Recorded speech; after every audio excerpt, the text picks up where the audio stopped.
우리 크리스찬들은 곧잘 하느님의 뜻을 찾는다고 이야기를 하죠. 근데 그 하느님의 뜻이라는 것은 바로 자기 자신의 고유한 아름다움, 그리고 자기 자신의 타고난 생명력, 이것을 최고도로 발휘하는 것, 그것이 바로 하느님의 뜻인 거예요. 근데 그 하느님의 뜻을 자기가 처해 있는 구체적인 상황 속에서 찾아가는 게 그렇게 만만한 작업만은 아니죠. 우리 이 점을 함께 탐구해 봤으면 합니다.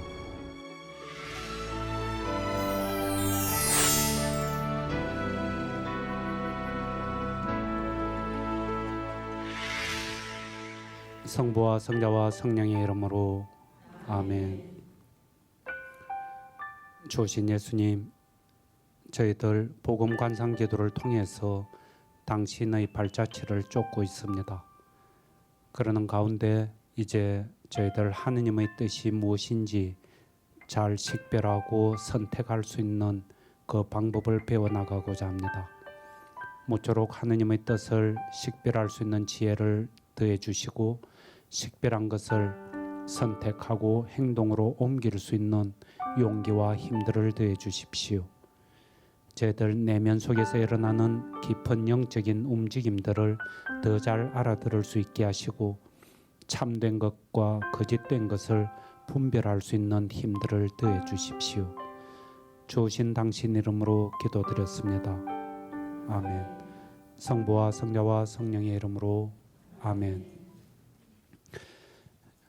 우리 이제부터 또 조금 길게 하느님의 뜻을 식별하고 선택하는 하느님의 뜻 식별과 선택, 이 작업에 들어가려고 하는 거예요. 그러니까 우리가 둘째 주간에 이렇게 들어오면서 맨 처음에 이 그리스도의 나라부터 시작했죠. 91번부터 98번 영신수련 거기서부터 시작해서 쭉 두 개의 깃발 세 부류의 사람 거기까지 하고 두 깃발이라든지 세 부류의 사람 여기까지 보고 나서 이제 우리는 복음 관상 기도를 하기 시작했죠. 이제 예수님 공생애인 거예요. 이 공생애의 복음 관상 기도에 들어오기 전에 이냐시오 스님께서 예수님의 그 나자렛 30년을 이냐시오 스님 나름대로 총결산한 것이 두 개의 깃발의 대립이었다. 이런 차원에서 우리는 여기서 영적 식별하는 문제를 3주에 걸쳐서 쭉 봤죠. 그래서 우리 안에 일어나는 내면 깊은 데서 일어나는 영적 움직임들이 어떤 건가, 이런 것들을 보면서 예수님의 공생애 세례 사건부터 시작해가지고 예루살렘 입성까지 기도를 쭉 해나가는 거예요. 그래서 한 달 피정으로 치면은 적어도 이 공생애만 세례 사건부터 예루살렘 입성까지 기도하는 데만 적어도 7, 8일이 걸리는 거예요. 그리고 이 앞에 그리스도의 나라부터 세 부류의 사람 여기까지가 한 4, 5일 정도 걸릴 것이고, 그래서 한 12, 3일 이 정도 걸리죠. 이 둘째 주간 하는 이게. 그래서 영신수련 전체에서 이 둘째 주간이 차지하는 비중이 그만큼 큰 거예요. 근데 우리는 이 둘째 주간에 공생애에 이렇게 들어오기 시작하면서 여러분들이 처음부터 이렇게 쭉 걸어왔다면은 둘째 주간 이쯤 이래 오면은 더욱더 내면에 일어나는 움직임들을 더 민감하게 포착하고 분별하지 않으면 안 되는 그런 상황에 처하게 되는 거예요. 그래서 우리는 영의 식별에 대해서 좀 더 깊은 이해를 구하려고 했던 거죠. 이런 바탕 위에서 예수님의 공생애를 복음 관상하죠. 이 복음 관상하는 가운데 우리는 필요하면은 이 하느님의 뜻을 식별한다 하는, 하느님의 뜻을 찾아 나가는 이 작업을 하게 되는 거예요. 그래서 물론 사람에 따라서는 그때그때 피정을 가지고 이야기를 한다면은 굳이 하느님의 뜻을 식별하고 선택할 필요가 없을지 모르지만은 필요한 사람들은 이 둘째 주 안에 들어와서 시작을 하는 거죠. 예를 들면은 무슨 성소식별이라든지 사제 서품을 앞두고 내가 진짜 성직자로서 걸어갈 것인가, 혹은 수도회의 첫 서원을 앞두고 혹은 종신서원을 앞두고 내가 수도 생활을 해 나갈 것인가, 혹은 결혼을 앞둔 사람이 결혼 정년기에 결혼을 할 것인가 말 것인가, 이런 내 신분을 어떻게 할 것인가, 이거는 대단히 중요한 문제죠. 이런 것들을 식별을 하는 거예요. 근데 우리가 여기서 하느님의 뜻을 찾고 식별한다 하는 것은 그런 결혼을 할 것인가 아니면 독신으로 살 것인가, 성직자나 수도자의 길을 걸을 것인가, 이런 대단히 중요한 문제, 우리가 보통 뭐 성소 이러는 거룩한 부르심, 결혼도 당연히 거룩한 부르심의 하나로서 성소죠. 그런 중요한 문제만을 찾고 선택하는 것이 아니고 그 외에 좀 자잘한 문제들, 하다못해 이사를 갈 것인가 말 것인가, 자녀들을 유학을 보낼 것인가 말 것인가, 대학교를 보내려고 하는데 전공을 뭘 시키려고 할 것인가, 이런 문제들에 있어서도 역시 하느님의 뜻을 찾고 선택하는 이 작업이 일어나기 마련이다 하는 거예요. 그랬을 때 이 하느님의 뜻을 식별하고 선택한다는 것은 영신수련 책 1번, 영신수련 1번하고 일러두기 1번 하는 건데, 이 일러두기 1번에 보면은 우리는 각자의 사욕 편정을 없앤다. 사욕 편정을 없앤다는 거예요. 삿된 욕심, 사사로운 욕심과 기울어져 있는 마음, 사욕 편정을 없애고 영혼을 구한다. 영혼 구령, 영혼을 구하기 위해서 자기 생활을 개선한다. 사욕 편정을 없애고 영혼을 구령하기 위해서 자기 생활을 개선하는데 날카로운 양심을 가지고 하느님의 뜻을 찾아 나서야 된다. 그렇게 나서기 위한 것이 영신수련을 하는 목적이다. 이래 놓는 거예요. 여기에 나오는 것처럼 사욕 편정을 없애고 영혼 구령을 위해서 자기 생활을 개선하는데 날카로운 양심을 가지고 하느님의 뜻을 찾아 나선다. 하느님의 뜻을 찾기 위한 그 움직임이 영신수련의 목적이다. 이래 놨죠. 그래서 이제 이런 것들을 이렇게 보면은 뭐 사욕 편정이라든지 영혼 구령, 자기 생활 개선, 이 모든 것이 우리 존재의 저 깊은 차원에서 이렇게 보면은 저 위에가 물질이고, 그 다음에 바디, 더 깊게 들어가면은 마인드, 그 다음에 소울, 더 깊게 하면 스피릿, 이런 존재가 점점 깊어지는 것, 혹은 뭐 높아지는 것, 이래 표현해도 상관없겠죠. 존재가 이렇게 점점 깊어지면은 영적인 차원에 올곧게 들어가면은 사욕 편정 같은 것들은 정리가 돼 버린다는 거죠. 그 영혼 구령, 영혼을 구원하는 것도 문제가 없게 되죠. 그리고 그러는 가운데 자기 생활은 아주 많이 개선이 되겠죠. 몸과 마음과 영혼이 질서와 조화를 이루면서 참된 생명을 불러일으키면서 그렇게 살아갈 수 있는 것 아닌가. 전에도 이야기했던 것처럼 마인드 차원에서 뭐가 이렇게 올라오는 것하고 영의 차원에서 올라오는 것하고 차원이 다르다 그랬죠. 내 자신의 고유한 아름다움, 자기 생활을 개선한다, 이런 것들이 하나의 수단이 되겠지만은 결국 사욕 편정이라든지 영혼 구령이라든지 이런 것이 바로 내 자신의 고유한 아름다움, 내 자신의 타고난 생명, 이것을 극대화시키는 작업인 것 아니냐 하는 거예요. 사욕 편정에 막 휘둘리고 있으면은 내 본래의 타고난 고유한 아름다움, 진짜 나다움을 실현시켜내기가 어려워지는 거죠. 그리고 진짜 생명력이 올라오기가 힘든 것. 우리가 그냥 이렇게 사욕 편정에 휘둘리면서 생활이 좀 무질서한 가운데 그렇게 살고 있어도 그래도 죽은 것 아니고 나름대로 생명력을 유지하면서 나름대로 자기 아름다움을 뽐내면서 그렇게 살아가고는 있죠. 근데 예수님 말씀하시는 것처럼 더 풍성한 생명을 누리도록 하기 위해서 이 땅에 내가 온 것이다. 이런 이야기를 하시는 거예요. 우리는 이 정도의 아름다움, 이 정도의 생명, 여기에 만족할 것이 아니고 더 세차게 차고 나가야 되는 것. 그것을 위해서 하느님의 뜻을 찾는 것이다. 그러면서 하느님의 뜻을 찾는다 이러면은 하느님의 영광을 드러내는 것이다. 이런 이야기들을 곧잘하죠. 하느님의 영광을 위해서 우리는 하느님의 뜻을 찾는다. 이렇게 이야기를 하는데 저 하느님의 영광 하는 것도 그랬죠.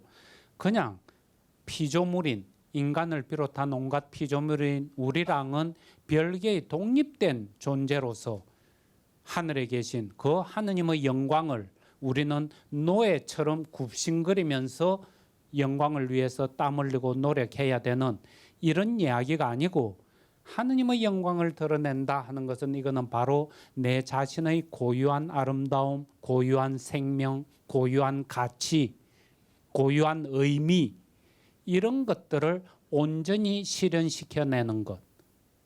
그게 나뿐만이 아니고 우리 모두가 다 그렇게 될 때 그게 하느님의 영광을 드러내는 것이다. 이렇게 본 거죠. 그래서 우리는 하느님의 뜻을 찾는다 이럴 때 이것을 그냥 좀 멀리 있는 것으로 아득한 것으로 막연하고 추상적인 것으로 그렇게 알아들을 것이 아니다 하는 거예요. 바로 내하고 직접적으로 연결되는 그리고 무엇보다도 내가 행복해질 수 있는 내가 더 아름다워지고 더 생명에 찰 수 있는 그 길이 도대체 뭔가 그게 하느님의 뜻이다. 하느님의 뜻을 찾아 나가는 목적, 과정 이런 것은 바로 그것을 염두에 둔 것이다 하는 거죠. 그랬을 때 이 하느님의 뜻 하는 것은 우리 각자 개인의 고유한 아름다움을 드러내는 이런 것이 되겠죠. 그래서 하느님의 뜻이 개인에게서 실현이 되고 개인의 실현을 통해서 하느님의 뜻을 드러내고 하느님의 영광을 드러내고 이런 움직임들이 일어나죠. 이런 모든 작동은 하느님은 전체라고 한다면은 우리는 부분이라고 이야기할 수 있죠.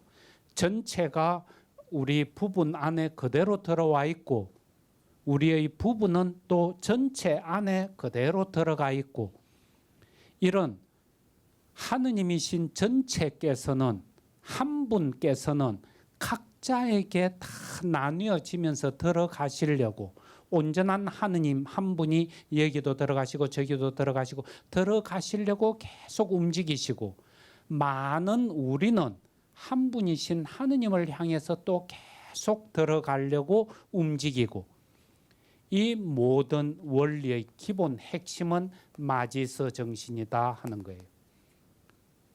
이 마지스 정신이야말로 사랑의 정신이죠. 그리고 창조의 정신인 거예요. 끊임없이 창조하고 사랑이 원동력이 되어서 사랑 때문에 끊임없이 전체는 부분으로 들어오려고 하고 부분은 전체 속에 포함되려고 하는 이런 움직임은 사랑의 원리고 끊임없이 좀 더 하는 마지스 원리다 하는 거예요. 이런 것들이 하느님의 뜻을 찾아 나서는 과정인데 그리고 우리는 야 이게 하느님의 뜻이야 이러면서 하느님의 뜻은 무슨 십계명이라든지 아니면 다른 어떤 윤리 도덕적인 규범이라든지 이런 데서도 이게 하느님의 뜻이다 하면서 밝혀 드러나 있는 부분들이 많이 있죠. 근데 우리가 여기서 하느님의 뜻을 찾아 나서려고 하는 이 작업에 있어서는 그런 일반적이고 보편적인 윤리 도덕 규범이라든지 가치 기준을 이야기하는 것이 아니고 지극히 구체적인 지금 이 자리에서 내가 처해 있는 상황 속에서 펼쳐지고 있는 하느님의 뜻, 그걸 찾아 나서는 거예요. 아주 막 비근한 예를 든다면은 오늘 여러분들이 이제 마치고 집에 돌아가셔서 저녁밥을 해 먹는다 이런다면은 저녁 반찬을 뭘 해 먹을 건가? 그런 데까지 무슨 찌개를 만들어 먹기를 원하는가? 국을 끓이기를 원하는가? 이런 데 이르기까지 하느님의 뜻이 펼쳐지는 것. 너무나 많은 경우에는 별로 의식도 없이 그저 자동으로 뭐 먹고 자고 의식주 생활 같으면 특히 그렇겠죠. 대부분이 하느님의 뜻에 부합한 가운데 자동으로 펼쳐지고 있기는 하지만은 따져서 분석해가 들어가려고 하면은 그런 모든 움직임들, 그러니까 내 삶의 모든 것이 오늘 내가 집에 갈 때 교통편을 어떻게 이용할 건가, 잠은 몇 시간을 잘 건가, 영화를 볼 건가 말 건가, 이런 모든 것에 이르기까지 하느님의 뜻이라는 것이 있다. 그러면서 우리는 그것을 구체적으로 찾아내서 살아가는 것을 완전히 몸에 익히는 것, 이런 작업들을 하는 것이 이 하느님의 뜻을 식별하고 선택하는 문제다 하는 거예요. 그랬을 때 이 하느님의 뜻을 찾는다 할 때 좀 더 구체적으로 이야기를 하면은 하느님의 뜻을 찾는다 이러면서 엉뚱하게 찾아서는 안 될 것을 막 찾고 있는, 근데 그냥 하느님의 뜻이야 하느님의 뜻이야 이러면서 막 갖다 붙여서 움직이는 경우를 적지 않게 보죠. 그래서 좀 더 구체적으로 이렇게 보면은 우리가 하느님의 뜻을 찾는다면은 자기 문제에 한해서만 하느님의 뜻을 찾는 거예요. 내 문제가 아니면은 하느님의 뜻을 찾을 수가 없는 거예요. 그러니까 예를 들면 여러분들이 지금 사위를 보고 싶은 거예요. 사위를 보고 싶은데 후보자가 둘이가 있는 거예요. 맨날 내 딸내미한테 전화 걸고 왔다 갔다 하는 녀석이 A도 있고 B도 있는데 내 사위감으로 A가 좋은가 B가 좋은가, 내 딸을 누구한테 줄 것인가, 이것을 여러분들이 하느님의 뜻은 누구를 사위로 맞아들이는 게 좋은가 하고 식별에 들어가면은 번지수 잘못 짚었다는 거예요. 그런 거는 여러분들이 식별할 수 없다 하는 거예요. 옛날에는 조선시대 같으면은 그랬을 수가 있겠죠. 부모님이 그냥 찍어주면은 그렇게 결혼을 했으니까. 근데 지금은 당연히 자녀들이 결혼은 자기 문제지, 자기가 결정하는 거죠. 그래서 그런 식으로 내 문제에 대해서 우리 본당에 지금 신부님이 참 마음에 안 드는데 곧 있으면 인사이동이 있을 건데 어느 신부님을 우리 본당에 모시고 오는 것이 하나님의 뜻일까? 그걸 가지고 막 기도를 해가지고는 A라는 신부님을 우리 본당 주임 신부님으로 모시는 게 좋겠다.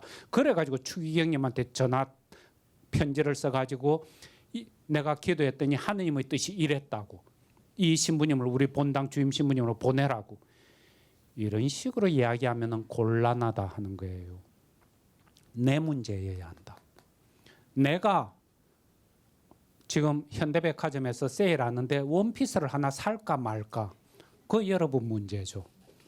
그거는 하느님의 뜻이 사는 게 좋은가 안 사는 게 좋은가 묻고 싶으면은 그건 괜찮다는 거죠. 내 문제.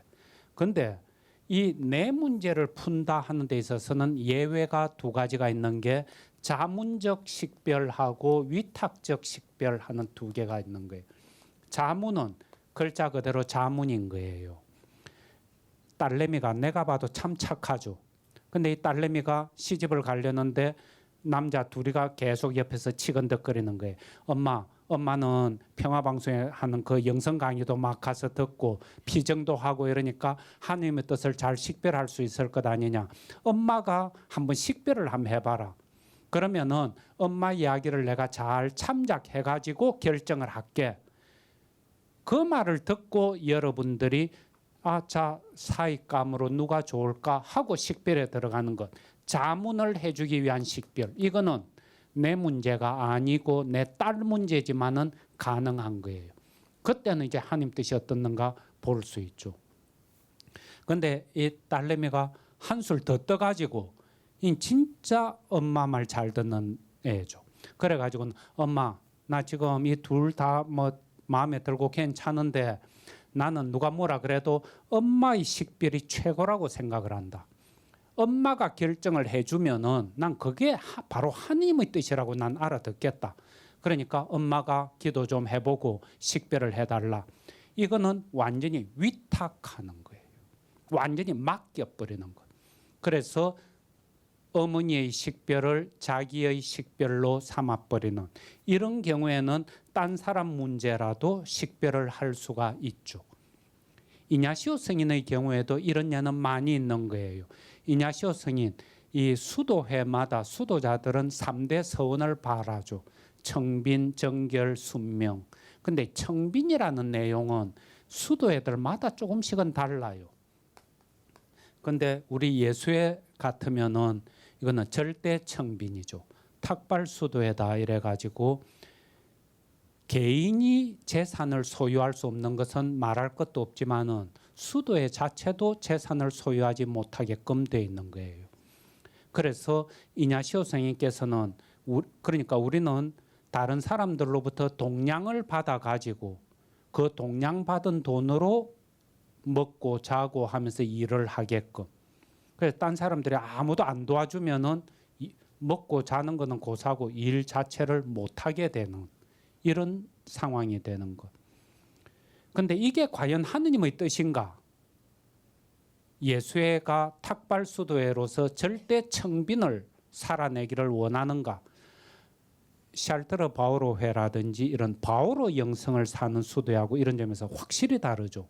바오로 사도 바오로께서는 천막장수였죠. 내가 여러분들한테 패기치기 싫어가지고 내가 일일이 노동해가지고 그 수고로 나는 이 사도직을 위한 비용을 댔다 그러시죠. 그래서 그 사도 바오로의 영성을 따라서 사는 수도회 같으면은 개인은 물론 재산을 가질 수 없지만은 수도회 자체는 재산이 많아야 되는 거예요.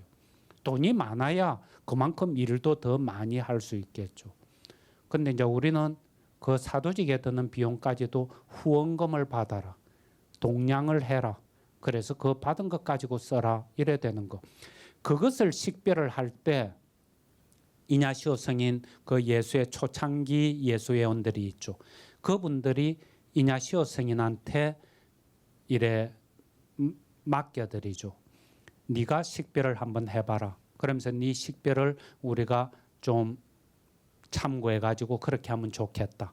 이래가지고 동료 예수회원들의 부탁을 받아서 청빈에 대한 식별에 들어갔던 것. 이게 자문적인 식별에 해당하죠. 그런가 하면은 이냐시오 성인께서는 위탁적 식별의 예도 참 많죠. 이분이 회심하고 나서 예루살렘 성지에 가서 예수님이 직접 땅을 딛고 다니셨던 곳을 다녀보고 싶은 너무나 강한 열망에 사로잡히죠. 근데 그때만 해도 스페인에서 이스라엘 성지까지 가려면 100길로 해가지고 한참 여행을 해야 되죠. 근데 이때 처음 회심하셨을 당시만 해도 진짜 글자 그대로 그 모든 것을 예수님, 하느님의 손바닥 위에 나를 올려놓고 하느님께서 예수님께서 배려해 주시는 대로 먹고 자고 살고 죽고 일하는 것을 다 그대로 맡기겠다는 열정에 사로잡혀 있었죠. 그래 놓으니까 내가 돈을 벌어 가지고 내가 배삭을 지불하면서 성지순례를 한다 하는 이거는 안 된다고 생각을 해버린 거예요. 그래 가지고는 그 배 선장한테 가서 부탁을 하죠. 내가 이러고 예루살렘 성지를 가고 싶은데 나를 좀 태워서 데리고 가 달라고. 그래서 그 선장이 들어보니까 그 열정에 감복을 하죠. 그래서 좋아 태워주겠다. 근데 단 100길 여행이 보름 한 달 이래 막 걸리니까 네가 먹고 살아야 될 빵은 네가 가져와야 된다. 밥까지 주지는 못하겠다. 이래 된 거예요. 여기에서 이냐시오 선생님께서 그냥 고민에 빠지죠. 내가 먹을 빵을 준비해 가지고 승선을 하면은 이거는 호구지책을 내가 마련하는 것 아니냐. 근데 이것도 하느님께서 다 해결해 주시기를. 근데 그러려니까 이거는 무슨 엘리야 선지자처럼 앉아 있는데 뭐 누가 날라와서 먹을 것을 갖다 주고 이럴 수도 없는 거고, 이게 진퇴양난에 빠졌죠. 그러자 이냐시오 선생님께서는 고해 사제를 찾아가는 거예요. 그러면서 고해 사제한테 내가 이 자초지종을 이야기를 하겠다. 그래서 고해 사제의 결정을 하느님의 뜻으로 알아듣겠다. 그리고는 가서 말씀드렸더니 고해 사제가 듣고는 아이고 이 사람 정신 차리게 빵 가지고 가라고. 그래가지고는 빵 다 받아가지고 그렇게 가시죠. 총장이 되려고 했을 때도 마찬가지죠. 계속 총장 동료들이 전부 네가 총장이 되어야 된다. 예수의 가장 최고 장상이 되어야 된다. 이런 식으로 권하는데 그냥 확신이 안 서는 거예요. 내보다 훌륭한 동료 예수회원들이 아주 많은데 내가 총장이 돼서는 안 된다. 근데 사람들은 자꾸 그러고 이래야 될지 저래야 될지 모르겠다. 이때도 역시 고해 사제한테 가서 이야기를 하죠. 그래서 고해 사제의 그 결정에 따라서 총장에 취임하시죠. 근데 이거는 제 경험을 여기서 사적으로 나누기가 좀 그렇긴 한데 제가 볼 때도 합법적인 교회의 권위에 순종하는 사람에게는 대단히 큰 은총이 주어진다. 이건 분명한 것 같은 거예요. 합법적인 교회의 권위에 순종한다.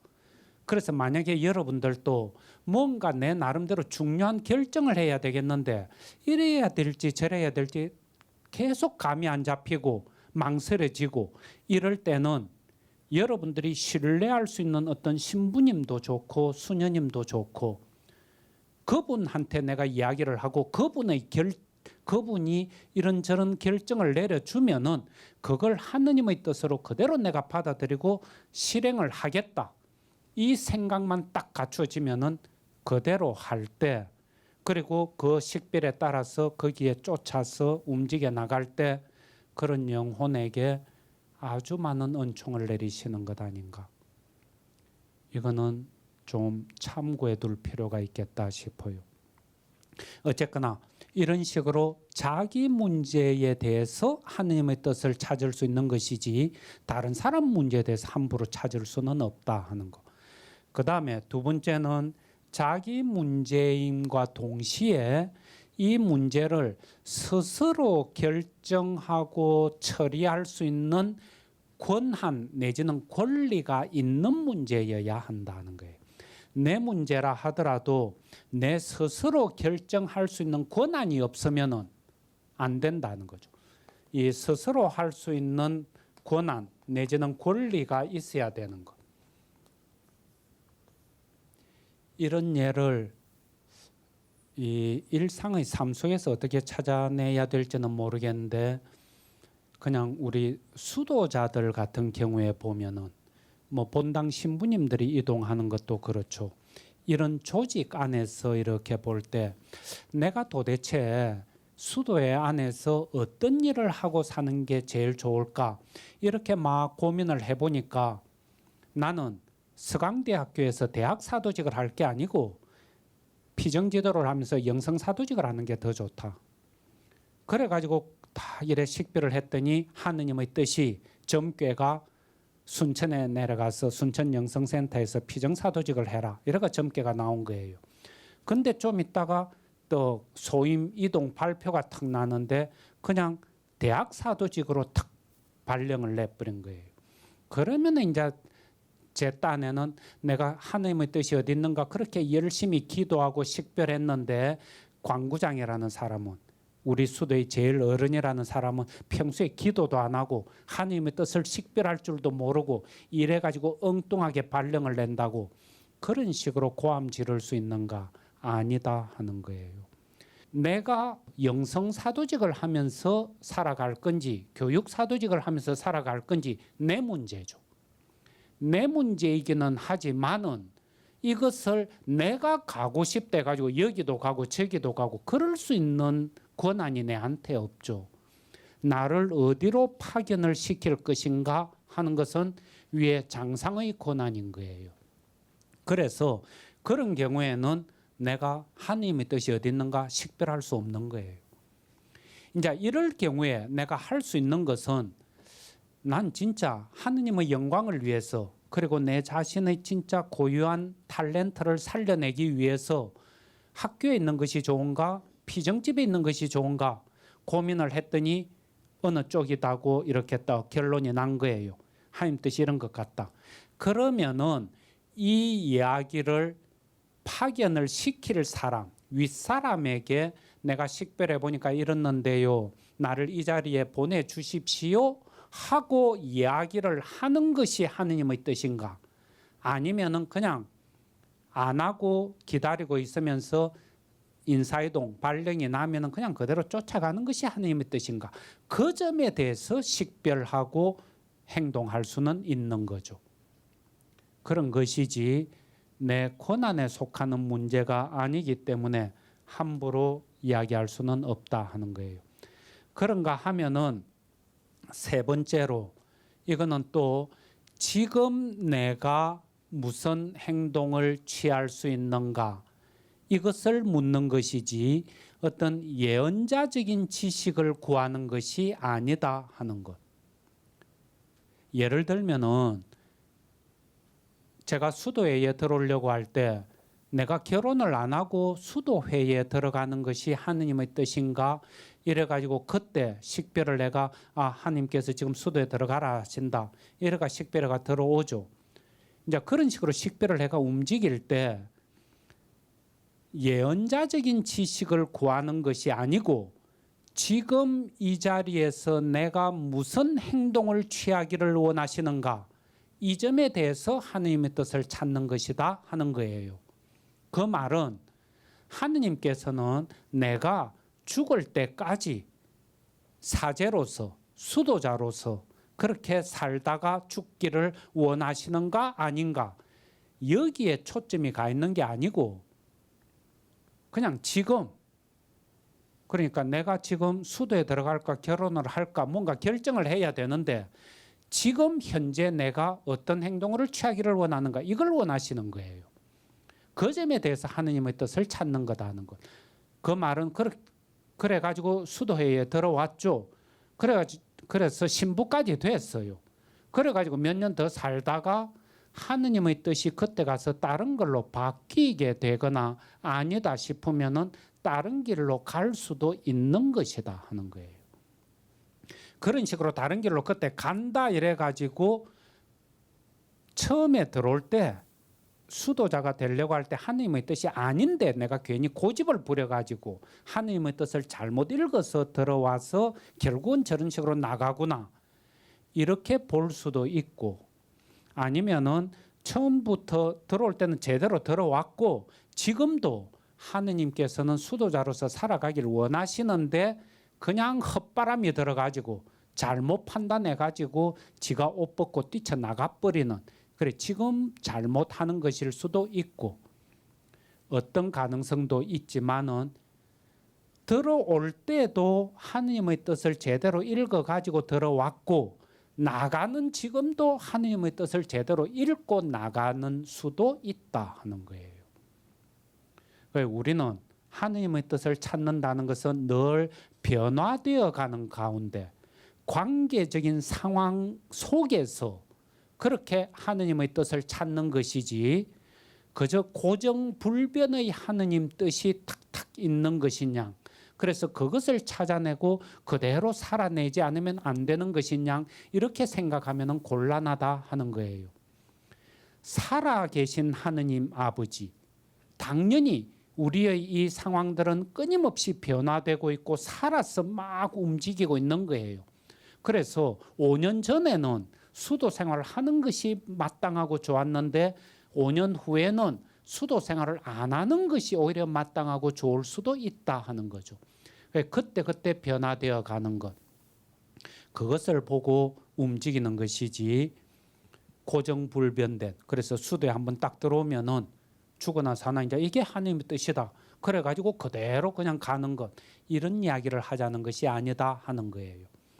그것하고 비슷하게 관련지어서 우리가 하느님의 뜻을 찾는다 이럴 때는 하느님 당신 자신이 내한테 뭘 원하는가? 내가 도대체 무슨 모습으로 살아가기를 원하는가? 신부로 살아가기를 원하는가? 아니면 결혼을 해서 살아가기를 원하는가? 이것을 찾고자 하는 것이 아니고 내가 무슨 행동을 하기를 원하는가? 이것을 찾는 거예요. 극단적으로 어떻게 이야기를 하면은 하느님께서는 내가 뭘 신부가 돼서 살든 수도자가 되어서 살든 결혼을 했다가 이혼을 했다가 뭐 그렇게 막 살아가든 그거는 오히려 별 관심이 없으실지 몰라요. 어떤 모습으로 너는 있어야 된다 이런 것을 요구하시는 것이 아니고 지금 구체적인 상황을 네가 읽어드리고 이 변화 속에서 어떻게 걸어가야 되는지 식별하고 거기에 쫓아서 움직이고 있느냐 아니냐, 그게 중요한 것이지 뭔가 이렇게 딱 고정되어 있는 이런 이야기하는 것 아니다 하는 거예요. 그래서 우리가 이제 그런 것을 예언자적인 지식을 구하는 것이 아니다. 내 운명이 앞으로 어떤 것인지, 내 인생 앞길이 어떤 것인지 그거 찾아내는, 그거는 저 미아리에 가면은 동양 철학관에 계시는 어르신네들 그분들한테 이렇게 복채 두둑히 내면은 잘 알려주시겠죠. 우리는 그게 아니고 내가 처해 있는 지금 이 자리에서 무슨 행동을 하기를 원하시는가, 그 점에 대한 하느님의 뜻이지 구체적인 사람들을 놓고 이 사람이 어떤 모습으로 있기를 원하고 저 사람은 어떤 모습으로 있기를 원하고 이런 이야기가 아니다 하는 거예요. 그 이냐시오 스님께서 보로하 성인, 저희들 예수의 총원장까지 하셨고 성인 품에 오르셨던 보로하 성인이라고 유명한 분이 계시죠. 이분을 당시 카를로스 5세 황제가, 당시는 이래 황제 이 속권, 세상의 권력하고 교회 권력하고 상당히 이렇게 융합되어 가지고 막 움직이는 이런 게 있었죠. 당시 교황님 율리우스 3세, 이 보로아 성인 집안이 아주 명문 귀족 집안이었죠. 그러면서 보로하 성인을 이 추기경으로 임명하고 싶었던 거예요. 그래서 율리우스 3세 교황님한테 청을 드렸더니 교황님도 좋아하시죠. 그러겠다고. 근데 이 문제를 놓고 이냐시오 성인께서 고민에 빠지는 거예요. 보로아 성인을 절대 추기경으로 만들어서는 안 되겠다고 생각을 하는 거예요.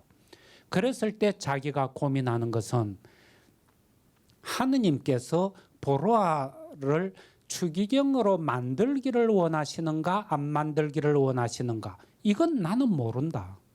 그야말로 진짜 속된 말로 하면 엿제의 마음대로 그것은 하느님 당신 자신의 뜻에 온전히 맡겨져 있는 것이지 우리가 그것을 뭐 감나라 대초나라 이럴 수 있는 것은 아니다. 다만 내가 그런 움직임, 추기경으로 임명하려고 하는 움직임에 대해서 그래서는 안 된다고 교황님께 상소문을 올리기를 하느님께서 원하시는가 안 원하시는가, 이 점에 대해서 나는 하느님의 뜻을 식별하고 움직인다. 그래서 한 분이신 성령께서 교황님을 통해서는 추기경으로 만들어야 된다고 막 움직이시고, 또 이냐시오 성인 자신을 통해서는 추기경으로 해서는 안 된다고 막 움직이시고, 한 분이신 성령께서 그렇게 각 사람의 마음에 움직이시는 것이 아무런 문제될 것이 없다. 오히려 우리 각자가 자기가 처해 있는 상황에서 분별하고 거기에 쫓아서 자유롭게 하느님의 뜻을 실행하지 않는다면 그것이 오히려 우리에게는 짐이 되고 부담이 될 것이다. 추기경이 되느냐 안 되느냐, 하나님 뜻이 뭐냐, 이런 것들을 식별하는 것이 아니다. 대단히 중요한 문제죠.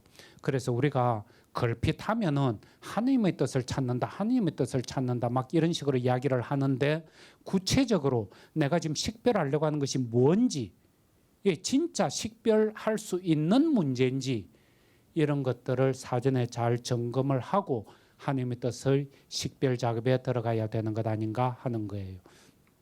이제 그렇게 하나님의 뜻을 식별한다고 할 때 그 식별의 대상을 명확하게 했으면은 그 다음에 식별에 들어가기 위한 조건이 두 가지가 있죠. 이 전제 조건을 갖춰야 되는 거예요. 이 첫 번째가 성령께 대한 개방된 자세, 혹은 성령께 대한 의존의 자세, 즉 성령께 완전히 맡겨드리고 식별 작업을 한다 하는 이 의식, 이것을 우리는 다른 이름으로 이야기를 하면은 불편심에 해당하는 거예요. 전에 우리가 겸손의 3단계 이런 이야기할 때 이야기를 했었죠. 하느님의 뜻을 식별하고 선택하기 위해서는 반드시 겸손의 둘째 단계에 도달하지 않으면 안 된다. 적어도 둘째 단계 하는 것이 가난도, 부귀도, 질병도, 건강도, 모욕도, 명예도, 단명도, 장수도 어느 쪽을 원하지 않을 것이요. 하나님께 더 영광이 되는 쪽만을 찾아간다. 어느 한쪽에 집착하지 않고 나를 완전히 열어놓은 것. 내가 너무나 좋아하는 여자가 있어요. 그 여자를 자기 뒷주머니에 히든 카드로 딱 숨겨 넣어놓고 하느님 당신 뜻이 뭔데요? 내가 결혼을 하기를 원해요? 수도 생활을 하기를 원해요? 그래가지고 내가 가지고 있는 이 카드보다 더 좋은 카드를 딱 제시를 해주면은 그거는 내가 막 따라가지. 근데 아니면은 난 내 카드 꺼내서 쓸 거야. 이런 식으로 되면은 하나님의 뜻 식별 못한다 하는 거예요. 성령께서 나를 가장 잘 아시고 그래서 내가 걸어가야 할 아름다운 모습과 생명을 향한 길이 무엇인지 정확하게 보여주고 이끄실 것이다 하는 점에 대한 전폭적인 신뢰, 그리고 맡겨드림. 이게 형성이 안 되면은 곤란하다. 우리가 왜 복음 관상을 그토록 하면서 하나님의 뜻을 식별하고 선택하려고 하는가? 복음 관상을 통해서 계속 예수님을 보고 듣고 느끼고 이러면서 예수님을 아주 가깝게 알게 되고 예수님으로부터 예수님의 물이 들어버리는 거예요. 예수님보다 아버지의 뜻을 잘 식별하고 선택했던 사람은 전례가 없죠. 그래서 예수님을 가장 잘 담는다 하는 것은 그만큼 가장 식별을 잘 할 수 있다 하는 말하고 같은 거죠. 그래서 우리는 복음 관상을 계속하는 가운데 하나님의 뜻을 식별하고 선택하는 이 작업을 병행해 나가는 것이다 하는 거예요. 그랬을 때 이 첫 번째 조건이 성령께 대한 완전한 개방과 의존. 이게 첫 번째 조건. 그 다음에 두 번째 조건은 성령께 대한 협력인 거예요. 하느님께서 당신께서 당신의 길을 보여주십시오. 그리고는 눈만 뜨고 허공만 이렇게 바라보고 있으면은 환각정세, 환시 상태나 떨어질까? 하느님의 뜻이 이메일로 떡 날라온다든지 핸드폰으로 문자로 날라온다든지 이런 일 일어날 턱이 없죠. 하느님의 뜻을 찾아가기 위해서 인간 차원에서 거듭거듭 애쓰면서 노력해야 되는 거예요. 성령의 움직임에 적극적으로 협력한다 하는 이 차원이 중요하다. 성령께 협력하기 위해서 우리는 다음 주, 그 다음 주에 이렇게 볼 선택의 구체적인 작업들, 기도하고 식별하고 영적 분별을 하고 이런 작업들을 계속 해야 되죠. 그래서 이 두 조건이 갖춰져야 비로소 식별하고 선택하는 작업을 할 수 있다. 그런데 이런 식별과 선택 작업에 들어갈 때 우리는 영적 식별과 하나님의 뜻의 선택, 식별 선택과 어떤 관계가 있는가? 이거 지난주에도 얼핏 이야기를 했죠. 이 영적 위안을 모태로 해가지고 하나님의 뜻이 배태되어 나온다. 그런데 이 영적 위안하는 거는 또 쪼개서 보면은 사전의 원인이 있는 원인이 있는 영적 위안과 원인이 없는 영적 위안으로 나눌 수 있다 이랬죠. 원인이 없는 영적 위안 가운데 어떤 이끌림이 올라오면은, 충동이 올라오면은 이거는 하나님의 뜻임에 틀림없다, 믿어도 된다 하는 거예요. 근데 원인이 있는 영적 위안을 맛보는 가운데 어떤 충동이나 이끌림이 올라오면은 하느님의 뜻이 될 수도 있고 아닐 수도 있다. 이건 식별을 좀 엄격하게 해봐야 되는 거예요. 또 사람에 따라서는 와, 내가 이런 체험을 했는데요 하고 막 장황하게 이야기를 하는데, 들어보면서 진짜 이 사람이 했다는 그 영적 체험이 원인이 없는, 사전의 원인이 없는 영적 체험인지 원인이 있는 영적 체험인지, 심지어는 비영적 체험인지 이거 분별해야 되죠. 그리고 사전의 원인이 없는 영적 위안, 이것이야말로 하느님으로부터 온, 성령으로부터 온 지극히 순수한 불순물이 없는 것이기 때문에 모든 영적 식별에 있어서의 시금석이 되죠. 이것이 순수한 바로미터, 잣대가 되는 거예요. 그걸 통해서 이 체험이 있어야, 이 부분을 알고 있어야 다른 영적 위안들을 보면서 옥석을 구분해낼 수가 있죠. 근데 사람에 따라서는 하느님의 뜻을 식별하고 선택하는데도 반드시 이 사전의 원인이 없는 영적 위안이 있어야만 한다, 이렇게 이야기하는 분도 계시는데 이건 좀 다르다 싶은 거예요. 하느님의 뜻을 식별하고 선택하는 데는 사전의 원인이 없는 영적 위안이 아닌 다른 루트를 통해서도 하느님의 뜻을 식별하고 선택하는 경우가 있다. 이거는 선택의 구체적인 문제를 가지고 설명할 때 또 좀 나올 것 같으니까 오늘은 여기까지 했으면 합니다. 예, 영광송으로 마치죠. 영광이 성부와 성자와 성령께, 성부와 성자와 성령의 이름으로 아멘.